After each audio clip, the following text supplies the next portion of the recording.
So my plan today is I'm going to show you how I make these dovetail style notches using these logs, using dovetail jigs. So walk through that. For the first part of the video, I'm just going to do it. I'm not going to talk so you can see the process. The last part of the video, I'll talk through what I do and how I do it. Before any of that, I'd give full credit for the idea of the jigs to a guy I've met and got to know over the last couple of years. His name's Fred. He runs a website called logdovetailjig.com. I'll put the link in the description. He also runs his own YouTube channel called On Beaver Creek. So enough talking for now. I'll get everything set up and then I'll get to work.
To start this video, I just thought I'd show you, without talking, the process of taking a log like this one and turning it into a log that has dovetail notches on both ends. And for the last part of the video, I was going to walk through how I do that, and hopefully at the end of the video you'll be able to see that it's actually not that hard to create dovetail notched logs, which then building walls with well notched logs becomes fairly easy as well. So I'll walk you through that and hopefully find it helpful. The jig itself allows you to slide the jig onto the end of the log and then run a chainsaw along the edges of the jig like that and like that to notch your log. The chainsaw has 2 1/4-inch pieces of plywood that offset the chainsaw chain from this jig by 1/4 of an inch, and that's important to remember for a step a little bit later, because you do have to take into account that these guides will offset your final cut by 1/4 inch on each end of the log, or effectively a 1/2 inch over the length of the log. But just to show you the jig and how, in general terms, that it works. And then the next step that I do is I cut my log to the proper length. You do have to think about the interior dimension of your cabin, is how I at least approach it. And then based on the interior dimension of your cabin will help you then determine how long you want your log to be. So I'll break that down. So for my cabin, I'm picking an interior dimension of 90 inches by 114 inches. And those dimensions might seem a little odd, but it's because of the length of the logs that I had given to me allowed me to pick those dimensions. That it was just a way I could maximize the log lengths that I had. So I'm picking, we'll use, for example, so for the purposes of this, I'm going to use my 90-inch log, and I'm cutting that log at 100 inches. And basically what that gives me is it gives me an interior dimension plus the tail of the dovetail. I'm cutting my log at 100 inches. Why am I doing that? Well, what that 100 inches does is it allows me to have enough dovetail tail to overlap the perpendicular wall. And I'll show you that as well. So pretend for a minute this is one of my wall logs. Then I want to have enough room for my dovetails to meet up perpendicularly at the corner. And then I also want just a little bit of extra dovetail, which you don't need, that's just personal preference, but I think that looks a little better. And so when I put my perpendicular wall on, this wall will overlap the lower wall with a little bit of overhang here. And because my walls are 4 inches thick, I'm adding 5 inches to each tail just to give me enough so that the tail is long enough to fully overlap the perpendicular wall and have a little bit extra overhang.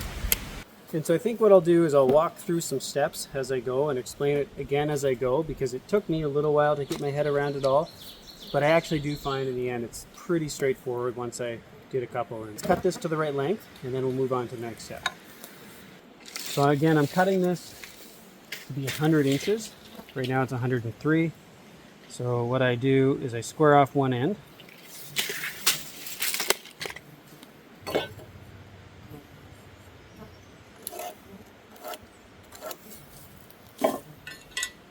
And then I'll cut that end, measure from this end to the opposite end, make a mark at 100, square that off and cut it, and then I'll be left with a 100-inch long log that's 6 inches tall by 4 inches wide.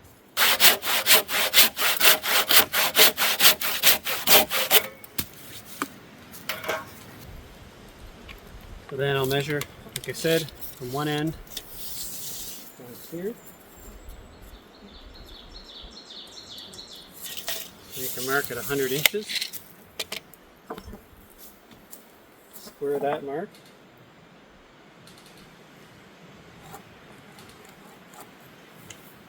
And we'll cut this one off as well.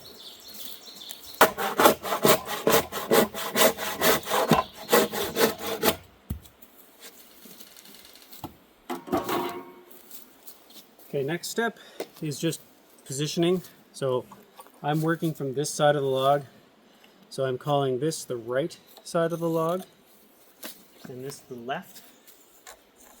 And those are based on, again, the interior face, because all of the references are from the interior face. So, so just for reference, this is going to be the right side of the log, that's going to be the left side of the log, and that'll end up being, if you're looking at this log in the final build, that'll be, you know, on the right hand side, and that'll be on the left hand side of the interior of the cabin. So the next step that I do is I measure to 5 inches, draw a line, and make a square mark right here. And when all is said and done, this line is going to separate the interior of the log from the dovetail, with the exception of, because of the chainsaw guides, there's going to be a 1/4 inch offset between this line and where the chainsaw actually cuts. So I'll zoom in and show you that a little closer. So I still have some more steps to do before I get the jig on, but when everything's said and done, there's going to be, and everything's a little rough because it's a chainsaw that's ultimately cutting this, but I'm using this line to set my jig. So the jig is going to be referenced to this line. However, when the cuts are made, because of the 1/4 inch piece of plywood that's acting as a guide on the chainsaw is actually going to cut up against this line, which is effectively adding this thickness, which is a 1/4 inch, to the interior dimension of the log. So earlier when I was saying the interior dimension is 90, it is going to be 90 when you measure from this line here to the corresponding line on the opposite end of the log, but it's going to be 90.5 because you have to take into account this space, which comes from the 1/4 inch guide on the chainsaw bar. So I'll keep going, and I do think it'll make sense at the end. Next up is to draw a center line down the middle of this log. So my log is 6 inches thick. It's actually exactly 6 inches thick right now. Not all of them are this accurate. But so I make a series of marks at the center.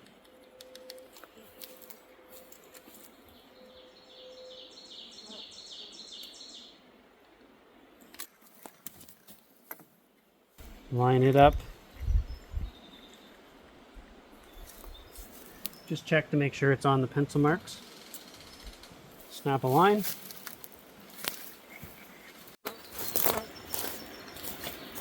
So now just to recap what I've done so far, I've got a 100 inch long log that's built for a cabin that's going to have an interior dimension of 90 inches plus the 2 1/4 inch offsets for the chainsaw guides. I came from the end of the log, I measured in 5 inches, and I made a square line. That line is going to be the line that I use to set up the first jig, which is what I'm going to do now. The next step is going to be putting the jig onto the right hand side of the log, and I always start with the right hand side because then I will use that right hand side of the log, or the right hand jig, as a reference for where I place the left hand jig. So when I put this jig on, I'm lining it up with 2 different axes or lines on the log. I'm lining it up with the first line I drew in pencil, which is the one that I drew the 5 inches in from the end of the log. And the second line I'm lining it up with, the second axis, is the snapped chalk line through the center of the log. So I'll do this, and then I'll show you at the end what I've done. So first, I slide the jig on and make sure that the back of this right-sided jig is lined up with the pencil line that I drew. And then I also make sure that the center of the jig is lined up on the chalk line that I snapped earlier. And I do that by using these drill windows.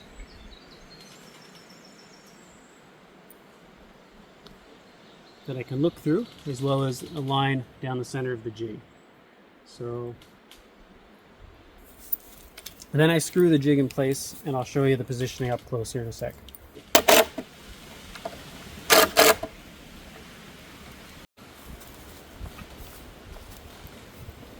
So then, just to show you what I've done, the jig's now attached. The back of this right-sided jig is lined up with the first pencil line that I drew. And then the center of the jig is lined up through these drill windows with the snap chalk line that I snapped on the log earlier. And that puts my right hand side jig in place. Now I'm going to use the position of this jig to attach the left hand sided jig to the other end of the log. Now I'm using that 90-inch dimension I mentioned earlier, and I'm measuring from the back of the right hand jig to 90 inches on the opposite end of the log, or the left hand side of the log, and then I'm making a mark. So 90 inches, make a mark.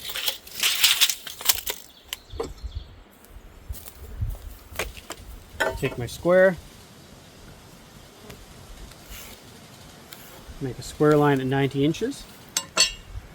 This line is going to be the line that I again line up the back of the left hand side jig to. And again, I'm going to be lining it up with this line as well as the chalk line down the center of the log. So we'll do that step. Okay, and now that I have this line marked at 90 inches, the chalk line marked down the center, I can apply the left hand jig. Again, lining the back of the jig up to the pencil line and the center of the jig up to the chalk line. Slide it on. Everything looks pretty good. And then screw it in place.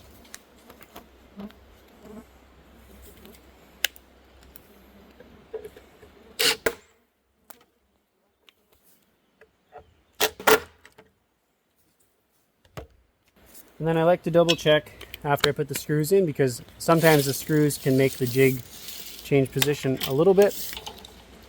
But it looks good. This jig is 90 inches from the other jig.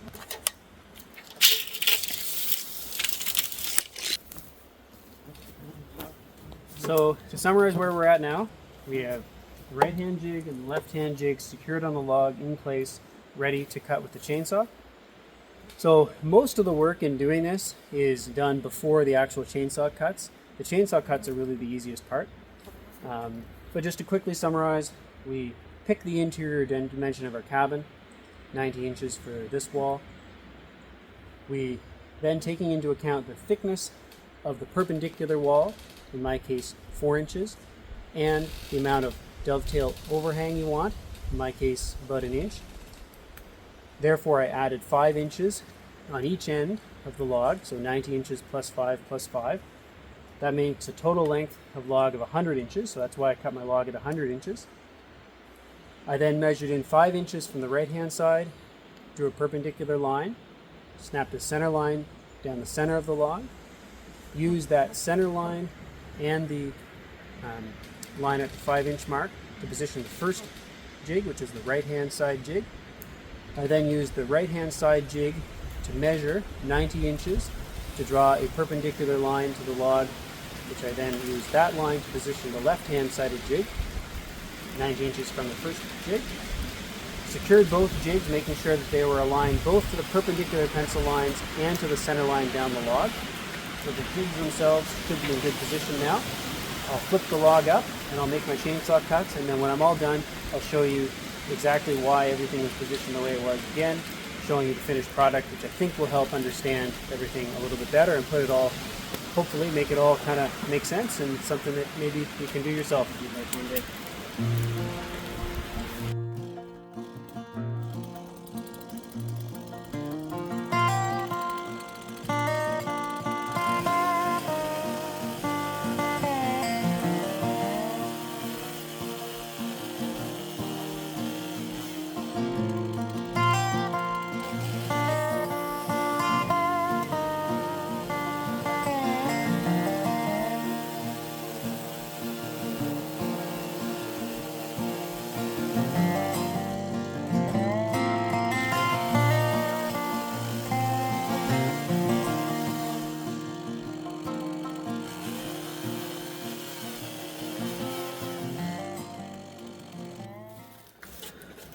So that's the first cut. A couple things that are important. One is to keep your guides flush against the jig. And then after you make your first passes, just make a second or third pass as well, just to fine tune the cut, because sometimes the first cut isn't as smooth as you want it to be. But because you've got the reference of the jig of the guides on the saw running against the jig, another pass or two will make that cut perfectly in one plane, and then that'll be perpendicular to this side of the cut. Now I'll switch to the other side of the log and then flip the log and do the bottom.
So now all the notches are cut.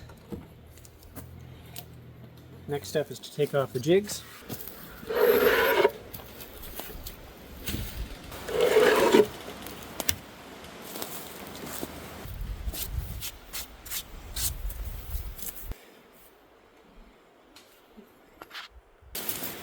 Now this log is done, I'm just going to kind of go backwards, showing you the measurements, and I think for me, when I saw a finished product, it helped me understand all the steps a lot better. So, first measurement, length of the log, that's 100 inches.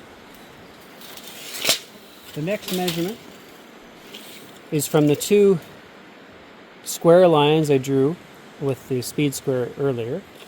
From one of those lines on one end to the other, that's 90 inches.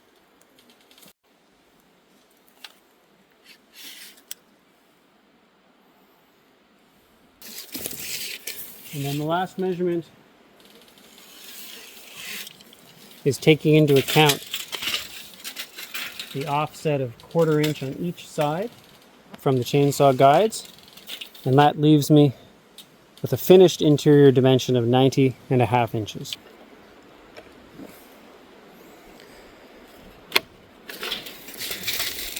My tails themselves are 4 3/4 of an inch.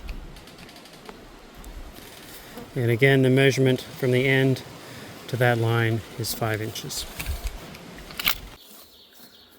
I hope all that makes sense. I know it took me a little bit of thinking about this to understand it, but in terms of now my understanding and the amount of time this takes me, when I just put myself to work and I'm not recording video, one of these probably takes me, I don't know, 15 minutes, maybe less than that if I work quickly.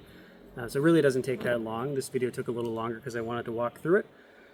But yeah, like this technique is how I built the first cabin that I built. It's how I'm building this next building that I'm building, and it's how I hope to at least build part of, or a majority of, like a true homestead or home at some point in the next while as well. So thanks for watching this video. If you watch the channel kind of closely, I haven't put out a video in quite a while. Like it might be a month now, and that's because I was out of the country. I do work, like my day job is in healthcare, and I do work part-time as a medic on expeditions. So I was actually in Nepal for 3 weeks on an expedition, and yeah, so I was out of the country, and I might show some of that stuff on one of my videos. It's a little bit of a different theme than the main theme on this channel, but if it's something you thought you might be interested in as well, let me know, because I think I could put together a half-decent video on that expedition. We actually trekked through, we flew into the city of Kathmandu, the capital city of Nepal, and then trekked, and then flew from there into the Himalayan mountains and trekked through the Himalaya to the base of Mount Everest. So it was actually an incredible expedition with a great group of people, and I know some of the guys over there quite well, and it was great to see them as well again. So if you think that would be something you'd be interested in, let me know. If not, no problem. Thanks for watching this video. I hope from this video you can see that building dovetail style buildings with jigs is actually quite a possible thing to do. And yeah, thanks for watching, and hope to have a little bit more regular content going into the summer on this build and some of the other things I'm up to. So thanks for watching, and see you next time on Penniac Wilderness.